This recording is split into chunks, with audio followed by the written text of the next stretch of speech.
Episodes of the Green Corn Rebellion Show are sponsored by Oklahoma Progress Now.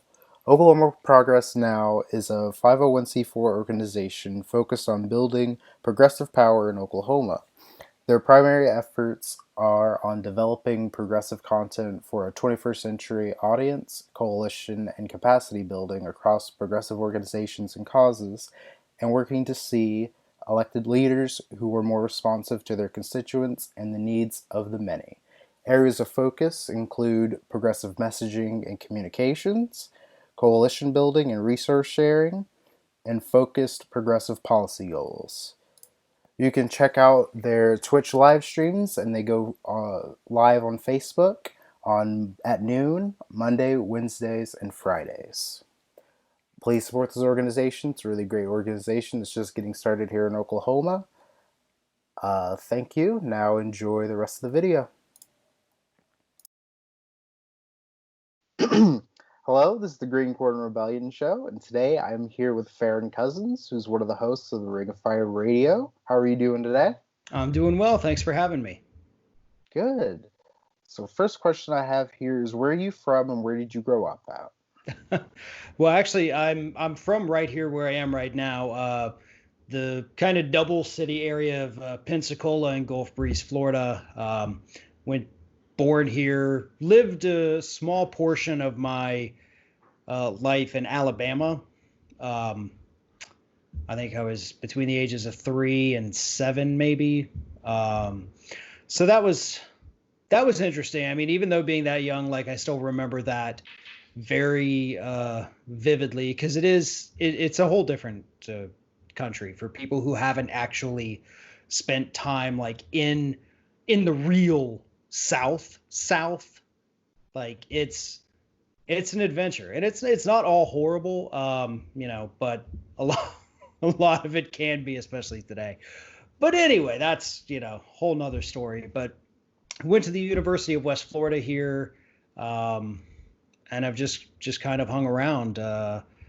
So it's not all that exciting about growing up here and kind of staying in this area. I would love to get out and do more, but my wife's family's here. My family's very close by, so it's been very convenient having all of that in one place. And still being a part of my sister's lives and nieces and nephews and all that.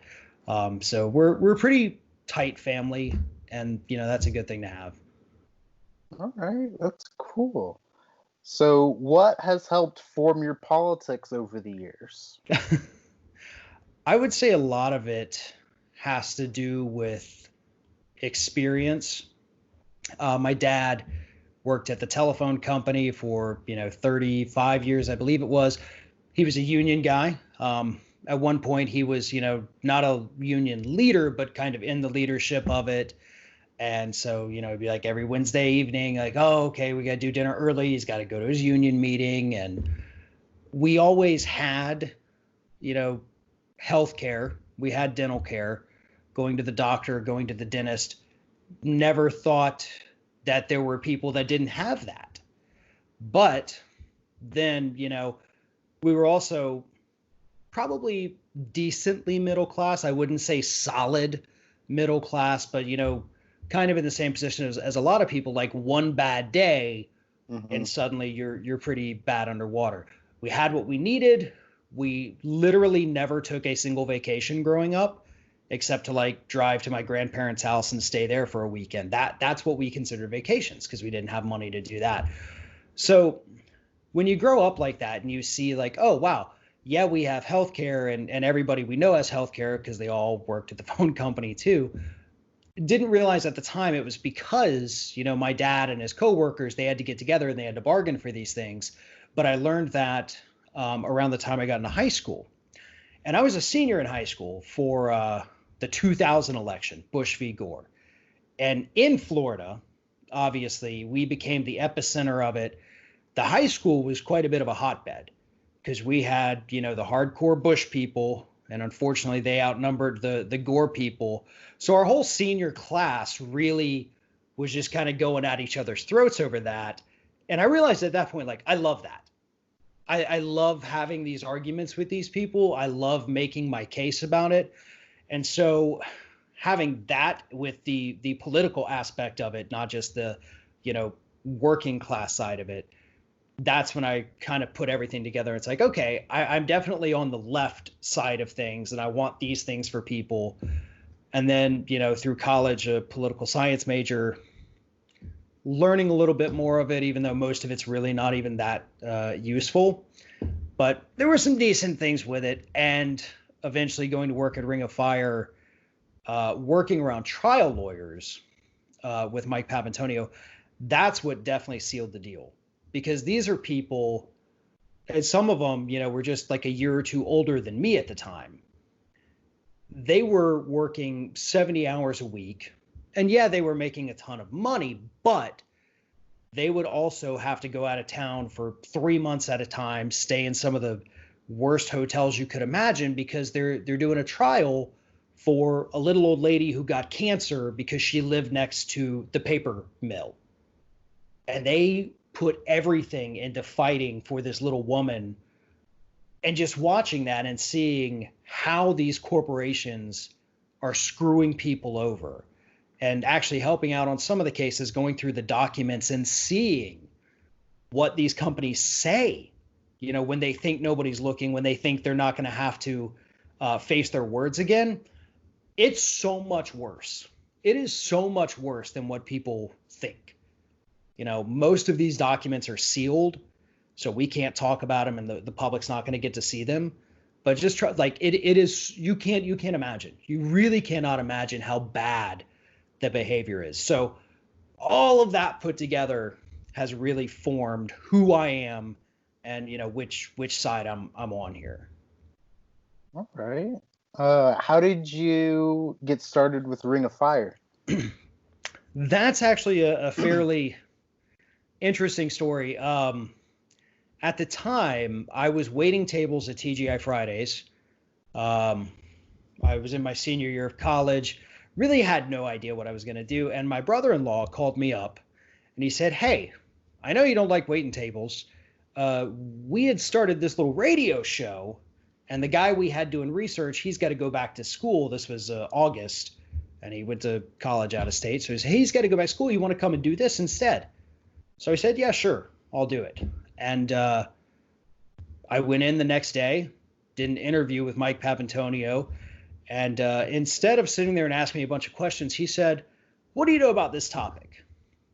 And the topic actually was tobacco companies selling the candy flavored cigarettes and marketing to kids. I said, "Well, to be honest, I don't know anything about it." He goes, "Okay, perfect.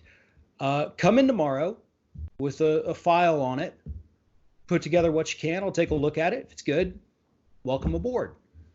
So it's like, oh my God, this is such a weird interview. So I went home, I got online, I'm looking up everything I can about this topic and put together my file, take it in the next day. And he looks at it for about 2 minutes and he's like, "All right, welcome. You got the job." And then a few years later, my brother-in-law became not my brother-in-law.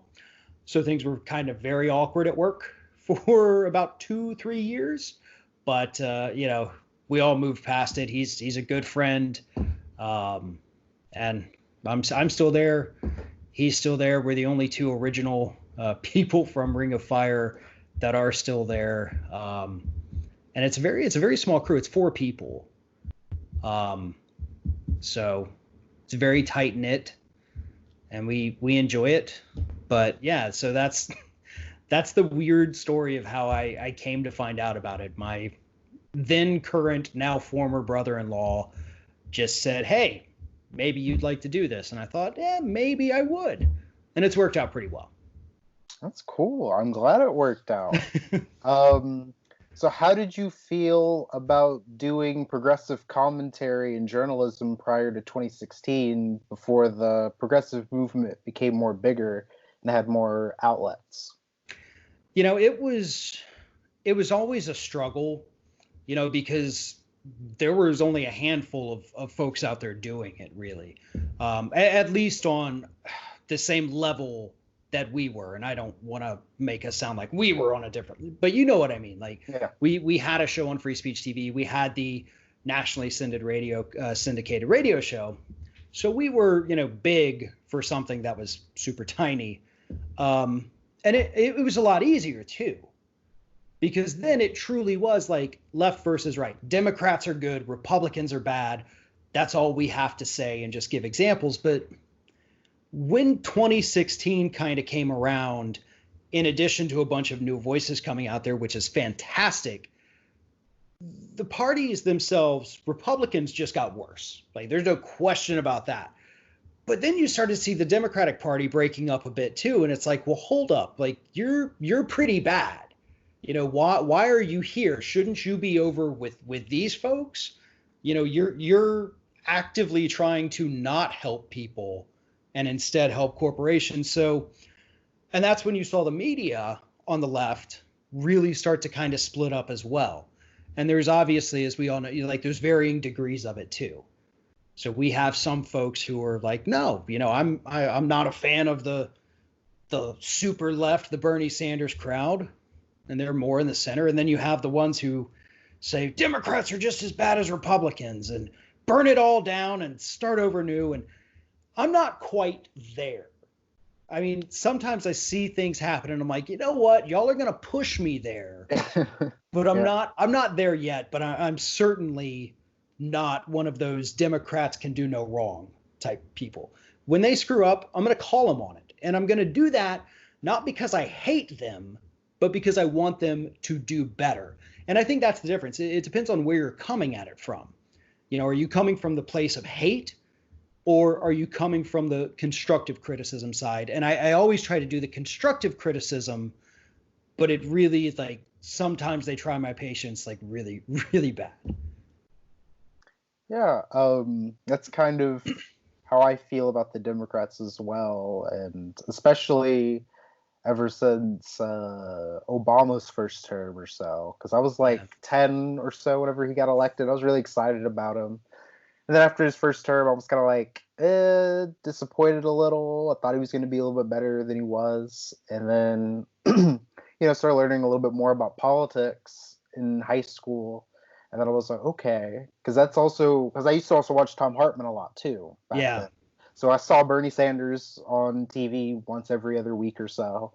And, I've always known who he was and always been a fan of his. And that helped form my politics and my understanding of things. And then I got active within the Democratic Party my senior year of high school, which was 2015, 2016. So, yeah. Let's see here. How do you feel about the coronavirus pandemic and how it's currently being handled? Being in Florida now for this, I could say I'm 100% not happy with any way that it's being handled, at least in my state. On the national level, obviously, it's train wreck. Yeah. They have no idea what they're doing. Jared Kushner's out there, redirecting these supplies that FEMA's, confiscate. It's craziness. But here in Florida, our governor, Ron DeSantis, is just so paralyzed with fear of angering Donald Trump that he waited a little too long to issue any kind of stay-at-home order. We now have one. I think it's going to expire pretty soon. We've already started the process of reopening some restaurants, reopening salons and things like that. And, you do have to weigh it against, obviously, I have a friend who runs a barbershop. So he's been out of work since March. And that's very hard on them, obviously. And so you have that side of it. But the other side of it, too, is if the government did something to help him, to help the people in those positions, it wouldn't be such a rush to get things reopened. We could take our time. We could be smart about this. And contrary to what, Ted Cruz and Rick Scott say, it's not people wanting to make money just from sitting at home. Mm-hmm. It's these people do want to work. I mean, this is their craft. It's what they do. It's an art for them and they love it. And they're going to go back to work as soon as it's safe. But instead, we have said, nope, you can open up now. And if they don't open up now, but the guy down the street does. They've just lost all their, so everybody has to reopen, or else everybody's going to go somewhere else. So it puts them in this unenviable position, and we're seeing this all across the South. And at the same time, we're also now starting to see the numbers increase all throughout the South, and it's not a coincidence.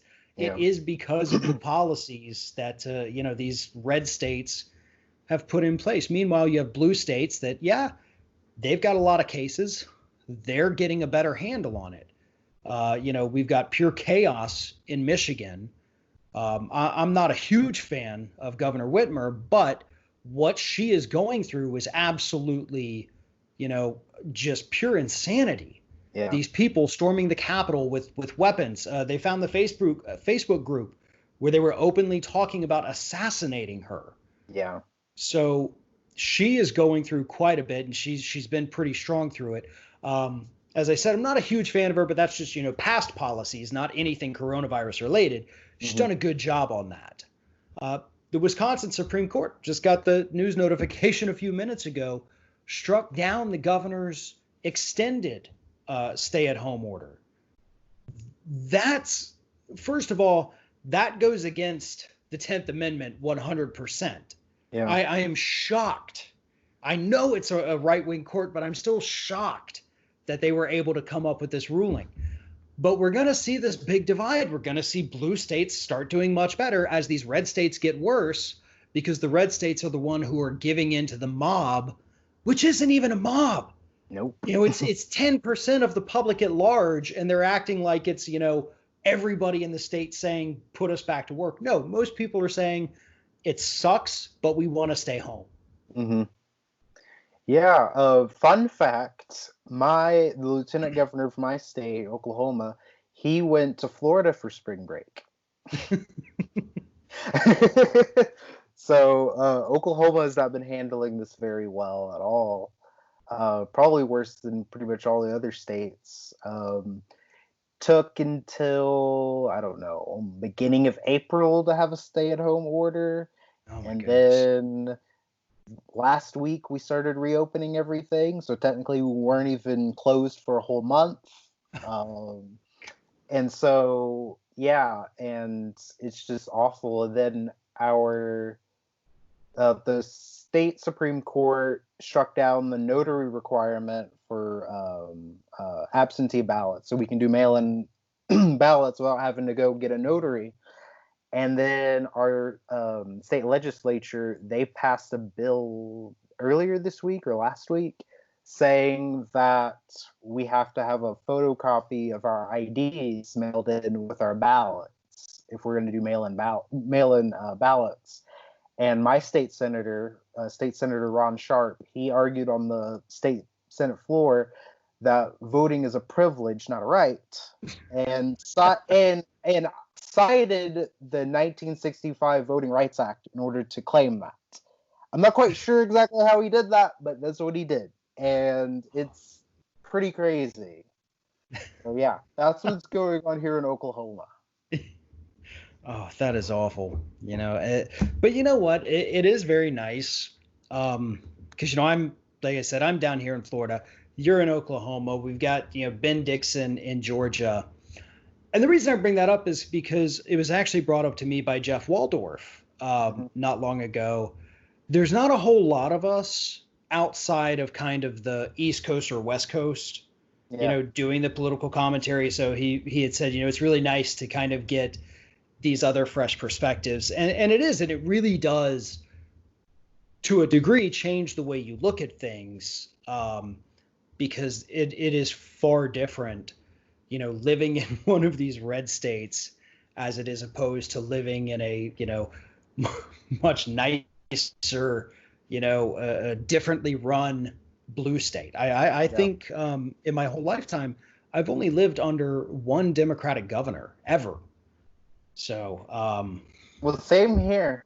yeah. Whenever I was a kid, the Democratic governor here from 03 to 2011 was Brad Henry, and he was from my hometown.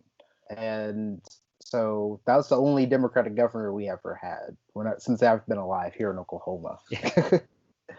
Um, but yeah, like I, you speak about that on how it's sometimes it's the different dynamics of the parties within different states and how people look at things. Like people have criticized, what is it? People have criticized, what's his name, Newsom in California for the way he's Yeah. handled coronavirus. I'm like, he's handled it a lot better than my governor Yeah. has. Like, I couldn't imagine, like, because I think I made a tweet the other day. I said, if my governor was even just mayor of New York City, half of New York City would probably be dead or have coronavirus right now. Because if he had to handle that situation in a real dense area, unlike Oklahoma, because the only reason why it's not as bad in Oklahoma is because it's a more rural area and it's, less likely everyone's gonna get it just because there's less people being close together. But it's just like an insane thing to think about. Um, so how do you feel about the progressive movement currently in America, more specifically in reference to progressives inside of the Democratic Party? Um, I think it's got quite a bit of work to do, but I think it is making progress, obviously. We saw today with the announcement of the, Unity Task Force. We've got some good progressive names, and I think that's where some split on the left comes into play as well. Because you do see a lot of people who say, yeah, these are good people. Unfortunately, these task forces are essentially meaningless. They're not going to do anything. And I'm inclined to agree with them, but I'm also inclined, on the other hand, to give credit where it is due. And I do think this is a good thing. Maybe something comes of it, maybe something doesn't. We saw Joe Biden come out today, though, and say that he does now support a moratorium on rent and mortgage payments for the remainder of this pandemic. And that's the kind of thing, like that's what it's about. Yeah. 2 months ago, he wouldn't have said that. Mm-hmm. But you get these good progressives in his ear, and suddenly he does a good thing. And that's what we have to do. And I think that's the way the progressive left should do it. That's the only way they can be successful, unless they're obviously, able to create a viable third party. And I don't know how realistic that is, but Yeah. if you want to stay a Democrat and you want them to move left, then you've got to stay a Democrat and you've got to stay active, and you have to pull them to the left because they're inclined to just kind of veer off to the right. So you got to keep pulling that steering wheel Mm-hmm. and making them go that way. And it's going to be painful. There's going to be screw ups along the way. But like we saw today, it is possible. It is absolutely possible, but only if you put in the work and put in the effort. Yeah, that's what I was saying. Like, I see people say like, "Oh, it's meaningless," or "This, there's nothing that could come of this task force." Like, even if nothing comes of it that comes out in like specific policy, the fact that these names are being thrown out there for people to hear, it's still a good thing because it'll lead people to want to listen to those people more, and it'll elevate their status within the party. To me it's still a good thing, even if we don't get the Green New Deal out of it or something of that nature. Like, it's still of some value at the end of the day. So yeah. Yeah. Yeah, and that's exactly what we have to, look at it as. We lost, the big prize of having, Bernie as the nominee, but we can still make some kind of difference. It's not going to be as big as it could have been, but if we give up now, then it's kind of like, did we even care to begin with? Was Yeah. was it just for show? No. If we want to help people, you got to suffer the losses and power through it. And that's what, a lot of us are trying to do right now. Yeah. Yep, I agree with you 100%. Last question I have here is, what kind of music do you listen to? I listen to, well, I guess in order to get to where I am now, I do kind of need to go back because I kind of like my formative music years, which is typically, you know, middle school, high school time, I guess, when you really just like it just hits you and you're just like, yes, that's who I am. This is me. Um, that was around the time of like Smashing Pumpkins had just come out with Melancholy into Infinite Sadness. Oh yeah.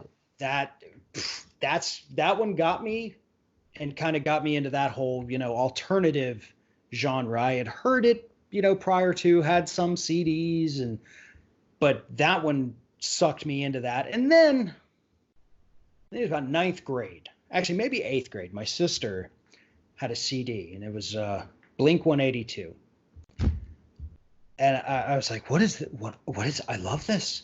I love this. This is great." And so I started to get into a little bit of the pop punk, and kind of stayed there.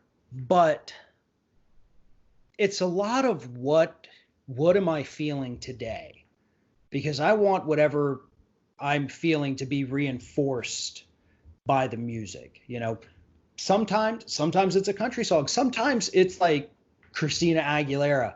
Sometimes it's, a good pop punk. Sometimes it's some Rise Against when I just wake up pissed off and want to just go at it. So I would say pop punk predominantly, but it's going to depend on whatever mood I'm in. Obviously traveling with the kids a lot. So there's a lot of Disney songs that get played. And that stuff, man, that stuff is pure poison. It gets in your head and you can't get it out. And you're just thinking about it all day because it's just playing in the background, Hakuna Matata. You can't get it out. So I do love music. And actually, I was thinking about it this morning. That's one of the things I miss most, because I haven't been leaving my house. So I'm not getting in my car and driving 30 minutes to work every day and then 30 minutes back. That's my time to just have the music. Mm-hmm. And so I miss music right now so much because it's hard to just sit at home and listen to it. So I miss music. I love all music, but were you ever into Korn or Limp Bizkit? I will admit that when Limp Bizkit first came out, I definitely had that CD because that one came out right as I turned 16. God, there's the one bill? with Faith. Yeah, was that $3 bill, y'all? Yeah, yeah. So yeah, that turned out right. It came out right as I turned 16. So I'm finally driving. You're going down the street. You're rocking Faith by Limp Bizkit or something like that. And so yeah, I had some of that back in the day, and I do occasionally, like, it'll come on through a Pandora station or just randomly on like Spotify, and it's like, man, I'm gonna turn it up a little bit because I still kind of like. You got to make sure like nobody's around to see that you're jamming to that. But no, I mean, so yeah, back in the day a little bit more so than I do now. But I still feel it every now and then, and that's good. That's how what is a good song. Like, whether it's a Limp Bizkit one or occasionally, even though I can't stand Kid Rock, there'll be like an older Kid Rock one, and it's like, you know what? That's kind of not bad. I know you ripped off half your song from other people, but yeah. Yeah. Well, thank you for coming on. Where can we find you on social media? Twitter is where I'm the most active, and I'm at Farron Balanced. And I'm also at Farron Balanced on Instagram, on Facebook, and of course, youtube.com/The Ring of Fire. We are, I think a lot of us actually over the last couple months, the subscriber numbers for everybody kind of went down because the algorithms, I guess, shifted again. But we're very close to crossing that 500,000 subscriber mark. So that's huge for us. And I'm hoping we get there soon. So if anybody's watching and you're not yet subscribed to Ring of Fire, please go do it. Kind of puts us in a whole new tier if you can push us over 500,000. All right. Thanks for coming on, man. Thank you very much for having me. It was fun.